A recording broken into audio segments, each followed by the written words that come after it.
Hi friends, welcome to competitive cracker. ഞാൻ ആശ ബിനീഷ്. നമ്മുടെ Devaswom board exam വിളിച്ചു കഴിഞ്ഞ ശേഷം നമുക്കെല്ലാവർക്കും നിരവധി സംശയങ്ങളാണ് ഈ എക്സാമുമായി ബന്ധപ്പെട്ടുള്ളത്. എക്സാം എന്ന് വിളിക്കും, അല്ലെങ്കിൽ എന്താ പഠിക്കേണ്ടത്, സിലബസ് മാറുമോ, സിലബസ് എങ്ങനെ പഠിച്ചാൽ നമുക്ക് മാർക്ക് കിട്ടും, പുതിയ മാറ്റങ്ങളൊക്കെ ദേവസ്വം കൊണ്ടുവന്നിട്ടുണ്ട്, ഇത് ഉദ്യോഗാർത്ഥി എന്നുള്ള രീതിയിൽ നമ്മളെ അഫക്റ്റ് ചെയ്യുമോ, പിൻവാതിൽ നിയമനമായിരിക്കുമോ നടക്കുന്നത്, ഇങ്ങനെ നമ്മുടെ സംശയങ്ങൾ കൊണ്ട് നമുക്കൊന്നും പഠിക്കാൻ പറ്റാത്ത ഒരവസ്ഥയിലിരിക്കുകയാണ് നിങ്ങൾ. അപ്പോൾ നമുക്ക് ചെറിയ ചെറിയ സംശയങ്ങൾ, നിങ്ങളുടെ പല വീഡിയോസുമായിട്ട് കണ്ട ചില സംശയങ്ങൾ ഒരു ദൂരീകരണമാണ് ഈ വീഡിയോ. ആദ്യത്തെ ക്വസ്റ്റ്യൻ എന്ന് പറയുന്നത് നമ്മൾ പ്രധാനമായും എക്സാമുമായി ബന്ധപ്പെട്ടാണ്. എന്ന് എക്സാം വിളിക്കും? എക്സാമിൻ്റെ ഡേറ്റ് നമുക്കറിയാം, ഏപ്രിലിൽ നോട്ടിഫിക്കേഷൻ വന്നു, മെയ് വരെ നമ്മൾ അപ്ലൈ ചെയ്തു അല്ലേ. അപ്പോൾ സാധാരണ രീതിയിൽ ഈ എക്സാം വിളിക്കുമ്പം എപ്പോഴും 3-4 മാസത്തിനുള്ളിലാണ് പരീക്ഷകൾ നടന്നിട്ടുള്ളത്. കഴിഞ്ഞ തവണകളിലൊക്കെ അങ്ങനെയാണ് നടന്നിട്ടുള്ളത്.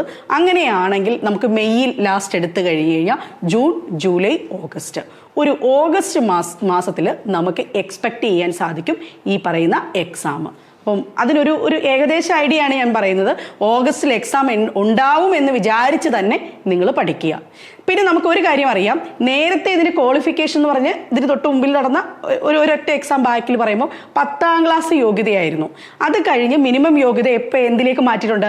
+2ലേക്ക് മാറ്റിയിട്ടുണ്ട് അല്ലേ. അപ്പോൾ ആ +2ലേക്ക് മാറ്റിയപ്പം നിങ്ങൾ PYQ നോക്കുമ്പോൾ നിങ്ങൾ ഒരു കാര്യം ഒന്ന് മനസ്സിലേക്ക് വെക്കണം, ഈ പറയുന്ന എക്സാമിൻ്റെ ക്വാളിഫിക്കേഷൻ ഒന്ന് അപ്ലിഫ്റ്റ് ചെയ്തിട്ടുണ്ട്. അതോടൊപ്പം തന്നെ നമ്മളും എന്ത് ചെയ്യണം, പഠനത്തിലും ആ മാറ്റം കൊണ്ടുവരാൻ ശ്രദ്ധിക്കണം. എല്ലാവരുടെയും ചോദ്യമായിരുന്നു PYQ മാത്രം നോക്കി പഠിച്ചാൽ മതിയോ എന്ന് പറയുമ്പം എനിക്ക് ഉത്തരം തരാനുള്ളത് ഇതല്ല. കാരണം പരീക്ഷകൾക്ക് എല്ലായ്പ്പോഴും ഇവിടെ നമുക്കറിയാം, ബോർഡ് ഏകദേശം നമ്മുടെ ബോർഡുകൾ, ദേവസ്വം ബോർഡുകൾ നേരത്തെ എങ്ങനെയായിരുന്നു പരീക്ഷ നടത്തിയത്, അതിൽ നിന്നും മാറ്റം ഉൾക്കൊള്ളുകൊണ്ട് PSCയുടെ ഒക്കെ ഒരു രീതിയിലേക്ക് മാറ്റുകയാണ്. ബോർഡിൻ്റെ ആപ്ലിക്കേഷൻ നിങ്ങൾ എല്ലാവരും വെബ്സൈറ്റുകളൊക്കെ ചെക്ക് ചെയ്ത് കാണും അല്ലേ. അപ്പം ആ വെബ്സൈറ്റുകളിലൊക്കെ അടിമുടി മാറ്റമുണ്ട്, അവരവരുടെ സോഫ്റ്റ്വെയർ ഒക്കെ മാറ്റിയിട്ടുണ്ട്. അപ്പം അതുകൊണ്ട് തന്നെ എന്തായിരിക്കും, ക്വസ്റ്റ്യൻ പാറ്റേൺ PYQ നോക്കി മാത്രം പഠിച്ചു കഴിഞ്ഞാൽ ശരിയാകും എന്ന് തോന്നുന്നില്ല. രണ്ടാമത്തെ ക്വസ്റ്റ്യനുള്ള ആൻസറുമായി ഇനിയും അടുത്തത് ചോദിക്കാനുള്ളത് എന്താണ് സിലബസ് എന്നുള്ളതാണ്. സിലബസിന് മാറ്റം ഉണ്ടാകുമോ എന്നാണ് ചോദിച്ചിരിക്കുന്നത്. നേരത്തെ ഒന്ന് നോക്കിക്കേ, നമ്മുടെ വെബ്സൈറ്റിൽ നിങ്ങൾക്ക് നോക്കിക്കഴിഞ്ഞാൽ അറിയാൻ പറ്റും, കേരള ദേവസ്വം റിക്രൂട്ട്മെന്റ് ബോർഡിന് ഈ അടുത്തിടെ ഒരു പരീക്ഷയുടെ സിലബസ് അപ്ഡേറ്റ് ചെയ്തിട്ടുണ്ട്. മലബാർ ദേവസ്വം ബോർഡ് അല്ലെ, മലബാർ ദേവസ്വം ബോർഡിന് ഒരു പരീക്ഷ അപ്ഡേറ്റ് ചെയ്തിട്ടുണ്ട്. അതിൽ എന്തെന്ന് വെച്ച് കഴിഞ്ഞാൽ ഒരു സിലബസ് വന്നിട്ടുണ്ടായിരുന്നു. ആ സിലബസിനകത്ത് 100 മാർക്കിൻ്റെ പരീക്ഷയാണ് വന്നിരിക്കുന്നത്. അതിൽ നോക്കിക്കേ, അതിൽ നമ്മുടെ സിലബസ് എന്ന് പറയുന്നത് part 1, part 2, part 3, part 4, part 5 ഇങ്ങനെ 5 ഏരിയാസ് ആയിട്ടാണ് സിലബസ് വന്നിരിക്കുന്നത്. ഒരു മാർക്ക് ഡിസ്ട്രിബ്യൂഷൻ ഒന്നും ഇട്ടിട്ടില്ല. പക്ഷെ അതിനകത്ത് പൊതുവിജ്ഞാനം, ആനുകാലികം, അതായത് GK and current affairs, maths and reasoning ഒരുമിച്ച് വന്നിരിക്കുന്നു. ജനറൽ ഇംഗ്ലീഷ് വന്നിട്ടുണ്ട്, മലയാളം വന്നിട്ടുണ്ട്. പിന്നീട് കോർ സബ്ജക്റ്റ്, ക്ഷേത്രവുമായി ബന്ധപ്പെട്ട കാര്യങ്ങൾ, ക്ഷേത്രങ്ങളുടെ പ്രവർത്തനം, ക്ഷേത്രങ്ങളുമായി ബന്ധപ്പെട്ട പ്രധാനപ്പെട്ട എന്തൊക്കെയാണ് പഠിക്കേണ്ടത്, ആചാരങ്ങൾ, അനുഷ്ഠാനങ്ങൾ, വിവിധ ദേവസ്വം ബോർഡുകൾ, ഇവയെപ്പറ്റി ഒരു പോയിന്റാണ് പഠിക്കാനുള്ളത്. മാർക്ക് ഡിസ്ട്രിബ്യൂഷൻ ഇല്ല. പറയാൻ വന്നത് സിലബസ് മാറുമോ എന്ന് ചോദിച്ചു കഴിഞ്ഞാൽ, നേരത്തെ നമ്മൾ നടത്തിയ നമ്മുടെ LD ക്ലർക്ക് ഗുരുവായൂരിൽ നടത്തിയപ്പം അതിൻ്റെ മാർക്ക് ഡിസ്ട്രിബ്യൂഷനിൽ 7 പാർട്ടുകളായിരുന്നു കൊടുത്തിരുന്നത്. അതായത് ഇവിടെ നിന്നും 2 സബ്ജക്റ്റുകൾ അഡീഷണൽ അവിടെ ഉണ്ടായിരുന്നു. അത് കമ്പ്യൂട്ടർ പരിജ്ഞാനവും മറ്റൊരെണ്ണം സയൻസുമാണ്. അത് മാറ്റിയിട്ടുള്ള ഒരു ടോപ്പിക്കാണ് ഇവിടെ വന്നേക്കുന്നത്, ഈ പാർട്ടിൽ GKയിൽ വന്നേക്കുന്നത്, ഈ പാർട്ടിലെ സിലബസിൽ വന്നേക്കുന്നത്. അപ്പം നിങ്ങൾ എന്താ ചെയ്യേണ്ടതെന്ന് വെച്ച് കഴിഞ്ഞാൽ, എപ്പോഴും പഠിക്കുമ്പം സിലബസ് മാറിയോ എന്ന് ആലോചിച്ചിരിക്കാതെ നമ്മുടെ എക്സിസ്റ്റിംഗ് ഇപ്പോഴുള്ള ഈ ഒരു പാക്കേജ് പറഞ്ഞിരിക്കുന്ന സബ്ജക്റ്റുകളുണ്ടല്ലോ, ആ സബ്ജക്റ്റുകൾക്ക് ആദ്യം ഫോക്കസ് കൊടുക്കുക. പിന്നീട് എന്ത് ചെയ്യുക, ഏറ്റവും ലാസ്റ്റിലേക്ക് നമുക്ക് സയൻസും കമ്പ്യൂട്ടർ പരിജ്ഞാനവും വരുവാണെങ്കിൽ എടുക്കാം എന്നുള്ള രീതിയിൽ തന്നെ മുന്നോട്ട് പഠിച്ചു പോകുക. മലബാർ ദേവസ്വം ബോർഡിൽ അപ്ഡേറ്റ് ചെയ്ത സിലബസ് വെബ്സൈറ്റിലുണ്ട്, അത് എല്ലാവരും ചെക്ക് ചെയ്യുക.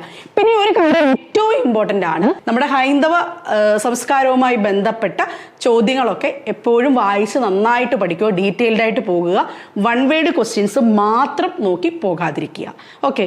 പിന്നീട് നമുക്ക് റാങ്ക് നിർണ്ണയിക്കുന്ന പലപ്പോഴും കഴിഞ്ഞ തവണകളിലെ നമ്മുടെ ദേവസ്വം ബോർഡിൻ്റെ ഒരു 1ാം റാങ്കുകാരനുമായിട്ട് ഞാൻ സംസാരിച്ചിട്ടുണ്ടായിരുന്നു. അപ്പോൾ അദ്ദേഹത്തിൻ്റെ പഠന സ്ട്രാറ്റജിയിൽ വളരെ നമ്മൾ വിചാരിക്കും എപ്പോഴും നമ്മളിത് ആകസ്മികമായി കിട്ടുന്നതാണ്. ഒന്നുമല്ല, വളരെ എഫേർട്ട് എടുത്ത് തന്നെ പഠിക്കുന്ന ഓരോ ഉദ്യോഗാർത്ഥിക്കാണ്.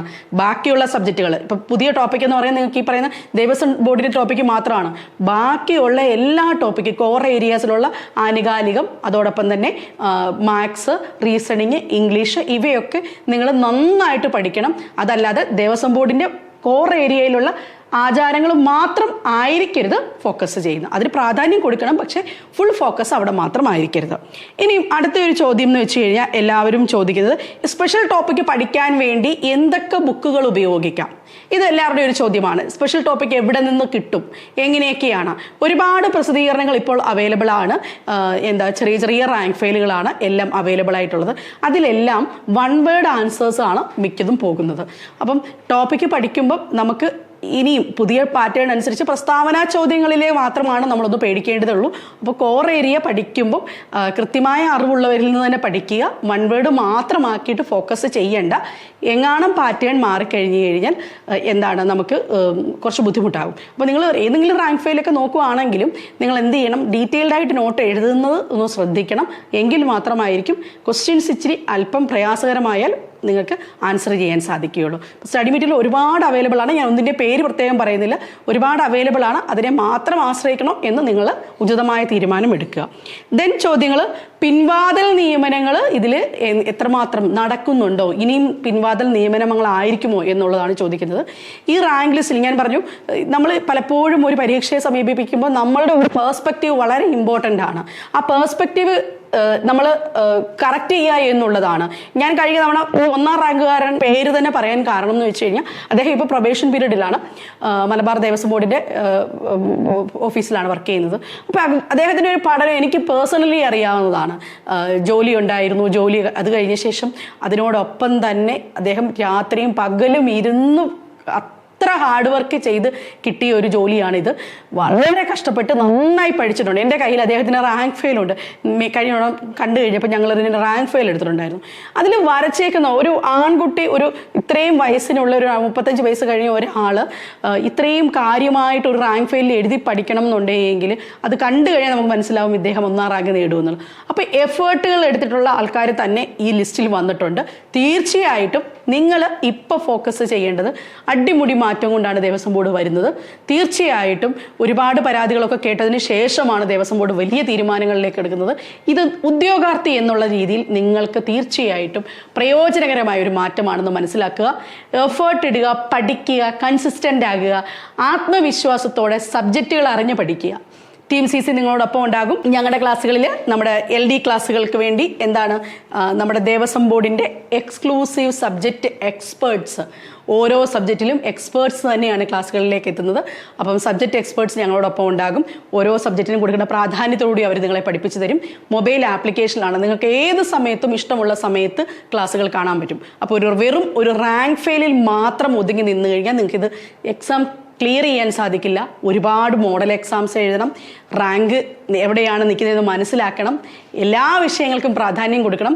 അങ്ങനെ ഒരു എൻ്റയർ പാക്കേജുമായിട്ടാണ് CC നിങ്ങളിലേക്ക് എത്തുന്നത്. തീർച്ചയായിട്ടും ഉപകാരപ്രദമാകും, ഞാൻ ഉറപ്പ് പറയുന്നു.